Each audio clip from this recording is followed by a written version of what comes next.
ایک بزرگ کی بات لکھی جو تابعی ہیں، وہ فرماتے ہیں کہ ان بزرگوں کا طریقہ یہ تھا کہ وہ لوگوں سے چھپ کے پہاڑ کے پیچھے عبادت کرتے تھے، اور پوزیشن ان کی یہ تھی کہ کسی سے ملتے نہیں تھے، بالخصوص فجر کی نماز سے لے کر عصر کی نماز تک بکریاں رکھی ہوئی تھیں، ان کو چراتے رہتے تھے فرات کے کنارے اور نفل پڑھتے رہتے تھے۔ اس وقت کو ملنے بھی نہیں آتا تھا۔ ایک شخص بڑی دور سے ان کی شہرت سن کے آیا، میں نے تو ملنا ہے۔ لوگوں نے کہا وہ اس وقت نہیں ملتے، ناراض ہوتے ہیں۔ اس نے کہا اللہ کا بندہ ہے نا، ناراض ہو بھی جائے گا تو لمبا ناراض رہے گا نہیں، اللہ والے جلدی راضی ہو جاتے ہیں۔ پہنچ گئے۔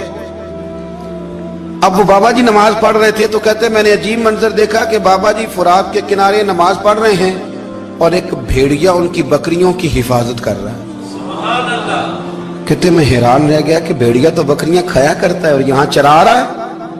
کہتے میں جب گیا تو بابا جی نوافل میں مشغول تھے، مجھے دیکھ کے کہنے لگا اس وقت کیوں آئے؟ میں نے کہا حضور اگر آئے گیا ہوں تو پھر مہربانی کرے قبول فرما لیں۔ میں بیٹھ گیا تو میں نے کہا حضور یہ بھیڑیا بکریاں چرا رہا ہے، بھیڑیا اور بکریے کی صلح کب سے ہو گئی؟ تو فرماتے ہیں لمبی تقریر نہیں، ہلکا سا جملہ۔ فرمانے لگے جب سے بکریوں کے مالک نے رب سے صلح کر لی ہے نا، تب سے بھیڑیوں نے بھی بکریوں سے صلح کر لی ہے۔ بکریوں کے مالک نے رب سے صلح کر لی، گناہ چھوڑ دیے، اس کی فرما برداری میں آ گئے۔ اب پھر اسے بکریاں چلانے کی ضرورت نہیں رہی، بکریاں نہ اب بھیڑیا چراتا ہے۔ کہتے ہیں میرے اوپر کپ کپی طاری ہو گئی بزرگوں کی بات سن کے، اور مجھے پیاس لگی اور خواہش آئی کہ پتہ نہیں اب بابا جی کچھ کھلائیں پلائیں گے بھی کہ نہیں، بابا جی کچھ کھلائیں گے بھی کہ نہیں۔ کہتے میرے دل میں خیال تھا تو بزرگوں نے نا ایک لکڑی کا پیالہ، ان کے پاس وہ غار میں بیٹھے تھے تو ایک چھوٹا سا پتھر تھا، اس کی ڈھلان بنی ہوئی، بابا جی نے اس کے نیچے لکڑی کا پیالہ رکھا، وہ رکھا ہی تھا تو وہ دودھ سے بھر گیا۔ کہتے انہوں نے مجھے دیا تو ٹھنڈا اور میٹھا دودھ، میری طبیعت خوش ہو گئی۔ بابا جی نے دوبارہ وہی پیالہ اسی جگہ رکھا تو شہد سے بھر گیا۔ 1000 سال پہلے داتا صاحب لکھ رہے ہیں، کہتے مجھے دیا۔ میں نے فوراً کہا، میں نے کہا حضور یہ دودھ تو گائیں بھینس دیتی ہے، پہاڑوں سے تو نہیں نکلا کرتا، اور شہد تو شہد کی مکھیاں دیتی ہیں، پتھروں سے تو نہیں نکلتا، یہ آپ کہاں سے نکال رہے ہیں؟ تو کہتے ہیں وہ قرآن مجید پڑھنے لگے۔ وَإِذِ اسْتَسْقَىٰ مُوسَىٰ لِقَوْمِهِ، جب موسیٰ کی قوم نے ان سے پانی مانگا، فرمانے لگے موسیٰ کی نافرمان قوم پانی مانگے، حضرت موسیٰ پتھر پہ ڈنڈا مارے تو اللہ وہاں سے 12 چشمے جاری کر دے۔ جو رب حضرت موسیٰ کی نافرمان قوم کے لیے پتھر اور پہاڑوں سے چشمے نکال دیتا ہے نا، وہ محمد عربی کے غلاموں کے لیے پتھر اور پہاڑوں سے دودھ اور شہد بھی نکال دیا کرتا ہے۔ وہ بزرگ کہنے لگے بس بات یہ ہے کہ آج بھی ہو اگر ابراہیم کا ایمان پیدا تو آگ کر سکتی ہے انداز گلستاں پیدا۔ کہنے لگا حضور پھر میرے لیے بھی دعا کریں۔ آپ فرمانے لگے پھر دعا نہ کرا تو مدینے والے کی غلامی شروع کر، تو نبی کریم کی غلامی شروع کر، تو رسول پاک کی غلامی شروع کر۔ ایک بات علم، پھر فرمایا اللہ رسول سے محبت، پھر فرمایا حضور کی غلامی۔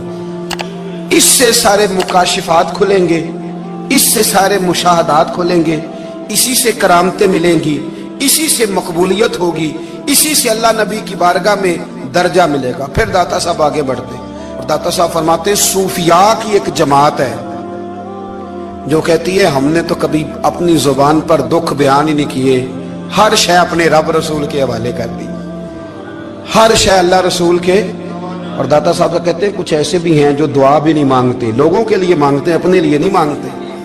آپ دعا کیوں نہیں مانگتے؟ تو کہتے ہیں اللہ کو تو پتہ ہی ہے ہمیں کیا چاہیے، اسے تو پتہ ہی ہے۔ ایک بزرگ کی بات لکھی ہے داتا صاحب نے، میری جماعت میں نا مزاج ہے کرامتوں کا، مجھے وہ ساری باتیں بھی آتی ہیں کہ ایک بندہ کراچی سے آیا، داتا صاحب حاضری دی تو اس کی لاٹری نکل آئی، یہ بھی مجھے آتی ہے، لکھی پڑھی ہے میں نے، کتابوں میں ہے یہ بھی۔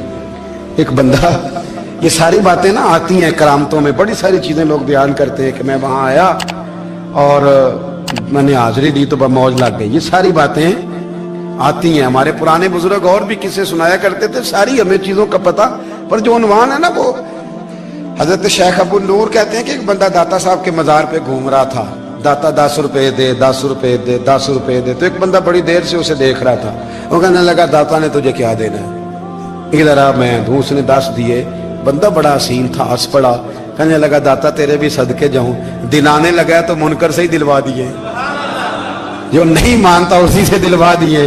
वो बड़ा परेशान हुआ, मैं और चक्कर में था, इसने मेरे ऊपर ही जड़ दी है बात। कहने लगा दाता तेरे सदके जाऊं। तो ये सारी बातें किताबों में मौजूद है, लोगों ने अपने अपने मुशाहिदात जो जिसके साथ पेश आया उसने बयान किए हैं। बहुत सारी बातें काबिले बयान हैं, पर जो उन्वान है मैं उस पर रहना चाहता हूं। दाता साहब रहमतुल्लाह अलैह फरमाते हैं हमारी तालीमात हैं कि अपने दुख दर्द दुनियादारों से बयान नहीं करने, सवाल का दरवाजा लोगों के सामने खोलना। अल्लाह वालों से कहेंगे कभी कहना होगा तो, दुनियादारों से कहना। कहते हैं शेख अहमद नाम के बुजुर्ग थे, सारी जिंदगी किसी को काम नहीं बताया, सारी जिंदगी बड़ी मुश्किलात आई, पर कभी अपनी जात पर सवाल का दरवाजा नहीं खोला। एक ऐसी मुश्किल आई कि जो हल ही नहीं होती थी। किसी ने उन पर कोई इल्जाम लगा दिया। अबू मुस्लिम नाम का एक बादशाह था, उसकी हुकूमत थी, उसने पकड़ के कैद में डाल दिया। अब कैद में है, जुर्म लग गया है, फर्दे जुर्म आयद हो गई है, जेल में है। लोग कहने लगे हजरत जी अपनी सफाई में कुछ कहें, और मानने लगे सारी जिंदगी बंदों से कुछ नहीं कहा, अल्लाह रसूल को पता है मैं बेगुनाह हूं, मुझे कहने की जरूरत नहीं। दाता गानी बख्श अली हजवेरी ने लिखा है, दाता साहब कहते हैं तू यकीन कामिल तो पैदा कर, तू ईमान तो पुख्ता कर। दाता साहब कहते हैं वो अबू मुस्लिम जो बादशाह था वो नेक आदमी था, उसे रात को ख्वाब में नबी करीम की जियारत नसीब हुई, और हुजूर सैयद आलम सल्लल्लाहु अलैहि वसल्लम फरमाने लगे तूने अल्लाह का एक नेक बंदा जेल में डाल दिया, डर नहीं आता, वो तो बेगुनाह है। बादशाह आधी रात को खुद उठा।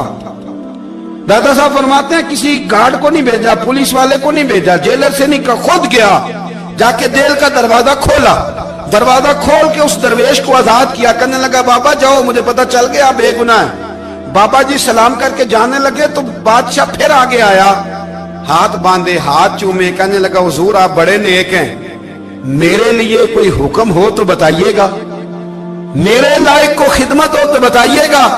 तो शेख अहमद फरमाने लगे तुझे अभी भी समझ नहीं आई, तुझे अभी भी नहीं समझ आई। कहने लगा हुजूर क्या? फरमाने लगे जो तहज्जुद के वक्त तुझे उठा के मुझे रिहा करने भेज सकते हैं वो मेरी कोई जरूरत बाकी रहने देंगे?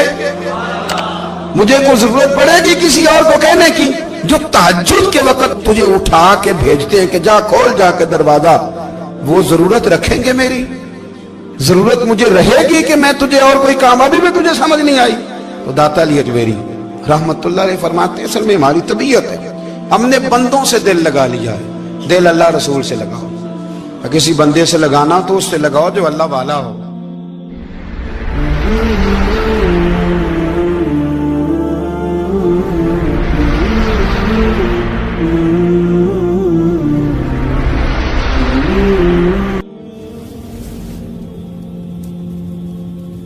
ये वाला रंग तेरे अंदर कोई नहीं। अबू सुफियान आए उन दिनों जिन दिनों हालात बड़े कठिन थे, इख्तलाफ शिद्दत का था। अबू सुफियान आए हुजूर की बारगाह में। आए किस लिए? मक्के में कहत पड़ गया है, बारिश नहीं होती। उधर उस समामा बिन असाल यमामा कबीले के सरबराह कलमा पढ़ के मुसलमान हो गए। सारी गंदम उस कबीले से आती थी। समामा कहने लगा तुम मेरे मुस्तफा को नहीं मानते, कोई गंदम नहीं, भाग जाओ।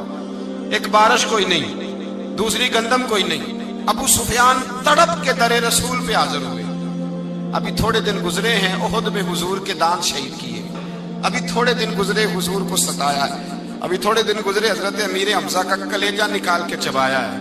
अभी थोड़े दिन गुजरे हजरत अनस बिन नजर की गर्दन काटी। अभी थोड़े दिन गुजरे अब्दुल्ला बिन जहाज के टुकड़े किए।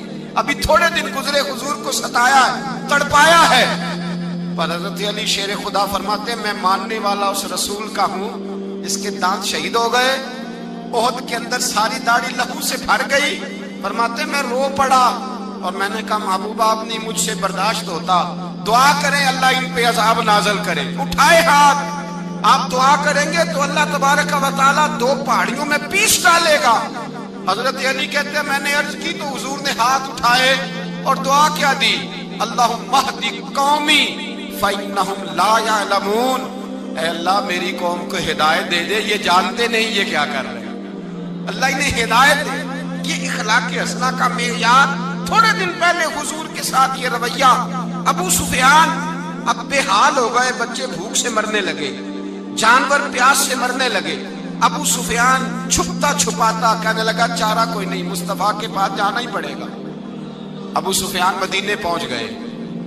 जब पहुंचे ना तो अबू सुफियान की अपनी साहिबजादी हजरत उम्मे हबीबा उम्मुल मोमिनीन थी, रसूलुल्लाह की ज़ौजा थी।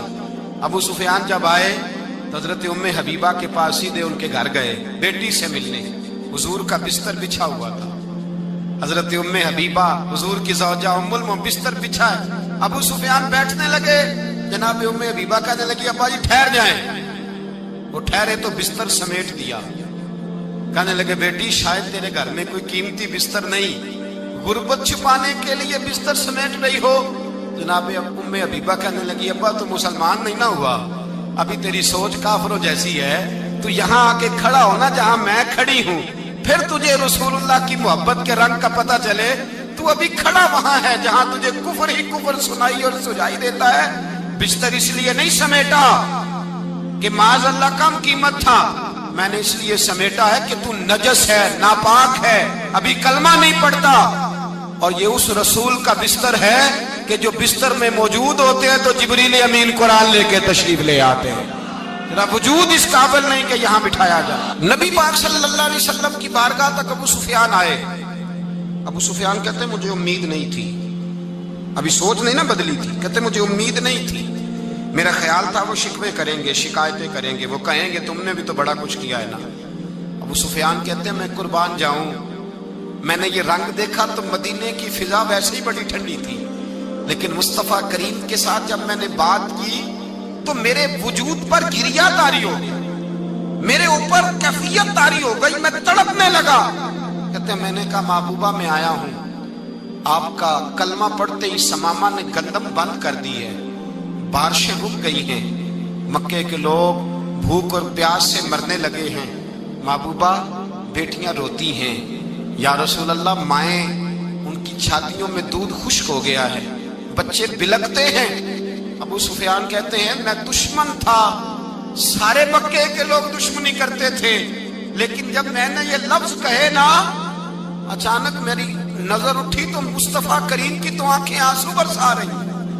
कहते मेरी बात भी मुकम्मल ना हुई, हुजूर ने पहले रुक्का मंगवाया, समामा के नाम फरमाया, पहले तू इन्हें गल्ला अपनी मर्जी से देता था, अब तेरे नबी का हुक्म है कि पहले से बढ़कर तूने गल्ला देना है। और फिर मेरे मुस्तफा ने हाथ उठाए। ओ भाई मुश्किल होता है, मुश्किल होता है, सगे भाई के लिए लोग दुआ नहीं करते, कहते मेरा शरीका है, सास बहू के लिए बहू सास के लिए दुआ नहीं मांगती, कहते इख्तलाफ है, लोग लोगों की जिंदगी नहीं मांगते, बीमारी में शिफा नहीं मांगते। अबू सुफियान कहते हैं आमना के लाल तेरे कुर्बान जाऊं। हुजूर ने हाथ उठाए और कहा है अल्लाह मक्के की संगलाख पहाड़ियों पे बारिश बरसा, ऐ अल्लाह खेतियां हरी कर दे, ऐ अल्लाह माओं की छातियों में दूध भर दे, अल्लाह औरतों को ताजगी दे दे, बच्चों को रानाई दे दे, फलों फूलों को ताजगी दे दे। अबू सुफियान कहते पहले हुजूर रो रहे थे और जब नबी पाक की दुआ देखी तो मैंने रोना शुरू कर दिया, मैंने रोना शुरू कर दिया। कहते वापस आया तो वो एहसास कि यार ये मैं किस शख्स से मिल के आया हूँ, ये किस किस्म के आदमी से मिल के आया हूँ, ये कैसा रंग है, ये किस किस्म का अंदाज है कि जिसको मैं पत्थर मारता रहा वो मेरे लिए दुआएं लेके बैठा हुआ है, जिसको सारी जिंदगी सताया है वो मेरे बच्चे के लिए रोता है, मेरी बेटी के लिए उसकी आंख में आंसू है, वो हमारे लिए तड़प रहे हैं। मेरे भाइयों, अबू सुफियान कहते हैं फिर दूसरा जलवा मैंने तब देखा जब हुजूर मक्के आए, और मैं तो आखिर तक लड़ने आया था ना, हुदैबिया तक। कहते हैं जब रसूल पाक मक्के आए और हुजूर ने ऐलान माफी किया तो बनता तो ये था कि मुझे सजा मिलती, लेकिन मेरे मुस्तफा करीम ने फरमाया जो अबू सुफियान के घर में चला जाएगा मैं उसे माफ कर दूंगा। कहते हैं मैंने कहा ये मेरे लिए किस किस्म की सजा तजवीज की है कि मैं उम्र भर दुश्मनी करता रहा और यहाँ रंग अजीब है। हुजूर ने मेरे लिए ही एजाज लिख दिया, फरमाया जो अबू सुफियान की हवेली में दाखिल हो गया मैंने माफ किया। अबू सुफियान कहते हैं पता नहीं कितने पर्दे थे जो उठ गए, पता नहीं कितनी मंजिलें थी जो तय हो गई, पता नहीं कितने जलवे थे जिनका नजारा हो गया। और मैंने गौर से चेहरा देखा तो मेरी आंखों से पट्टी उतर गई اور مجھے عبداللہ کے یتیم بیٹے کے پیچھے محمد رسول اللہ کے جلوے نظر آنے شروع ہو گئے۔ اخلاقی قدریں جب موجود رہتی، یہاں تو لوگ مرے ہوئے شخص کو مارتے ہیں، یہاں تو سڑک پر کتنی گراوٹ ہے اور کتنا گر گیا ہے اخلاق ان لوگوں کا، ایکسیڈنٹ ہو گیا ہے، ٹرین کی پٹری سے اتر گئی ہے، چیخ و پکار ہے، آہیں ہیں، تڑپنا ہے، رونا ہے، سسکیاں ہیں، ماں کا بازو کٹا ہے پر وہ چیختی ہے ذرا میرے بیٹے کا پتہ کرو، باپ کی آنکھوں میں ریت پڑ گئی ہے پر وہ تڑپتا ہو میرا بیٹا تھا، چیخ و پکار ہو رہی ہے۔ پر ظلم ہے اس قوم کا کہ جو بچانے والے آئے ہیں وہ پہلے آتے ہی ان کی جیبیں ٹٹول رہے ہیں، ان کے بٹوے دیکھ رہے ہیں، گری ہوئی عورتوں کے، یہ آپ اٹھا کر دیکھیے اخبارات، عورتوں کے گری ہوئی عورتوں کے کانوں سے بالیاں نوچی گئی اور ان کے کان تک کٹ گئے۔ یہ اس قوم کا حال ہے۔ اقبال کہتے ہیں جنہیں آتا نہیں دنیا میں کوئی فن تم ہو، اور بیچ کھاتے ہیں جو بزرگوں کا کفن تم ہو۔ تم وہ لوگ ہو جو کفنوں پہ سودے کرتے ہو، جو قبروں پہ سودے کرتے ہو۔ لوگ تجارتیں کرتے ہیں، اخلاقی پستی کا یہ عالم کہ لوگ قبروں پہ سجدے کرتے ہیں، بیٹے بیچ کے دہیز خریدتے ہیں۔ غریب کی بیٹی روز تڑپتی ہے، روتی ہے، روز سسکیاں لیتی ہے کہ کہاں سے وہ دروازہ کھلے گا جب میں بھی جب سہاگن ہوں گی، جب میرا باپ بھی عزت کے ساتھ مجھے رخصت کرے گا۔ اور غریب آدمی بیٹی کی شادی کے بعد اتنا دکھی رہتا ہے، وہ بھی کم ہی لوگ جانتے ہیں، وہ بھی وہی لوگ جانتے ہیں جو اس منظر سے گزرتے ہیں۔ ہمارا اخلاقی معاملہ اس قدر زیادہ تباہی کا شکار ہے۔ میرے مصطفیٰ کریم سید عالم نور مجسم صلی اللہ علیہ وسلم جذبات کا خیال رکھتے، احساسات کا خیال رکھتے، تصورات کا۔ او بھائی، اس سے بڑا اخلاق کا مظاہرہ کہاں سے لینے جاؤ گے؟ کہ آمنہ کے لال فرماتے ہیں میرا دل کرتا ہے نماز لمبی پڑھاؤں، نماز اللہ کی نماز، دل کرتا ہے لمبی نماز پڑھاؤں، میں لمبی لمبی سورتیں تلاوت کروں، میں کھل کے رب کریم کا قرآن پڑھوں، میں اللہ تبارک و تعالیٰ کے قرآن مجید کے ذائقوں میں کھو جاؤں۔ لیکن حضور فرماتے ہیں نماز میں کسی بچے کے رونے کی آواز آتی ہے، کسی بوڑھے کی ہائے کی آواز آتی ہے، کسی بیمار آدمی کی ہائے کی آواز آتی ہے۔ نبی پاک فرماتے ہیں میں اللہ کی نماز چھوٹی کر دیتا ہوں، اللہ کے بندوں کا خیال کرتا ہوں۔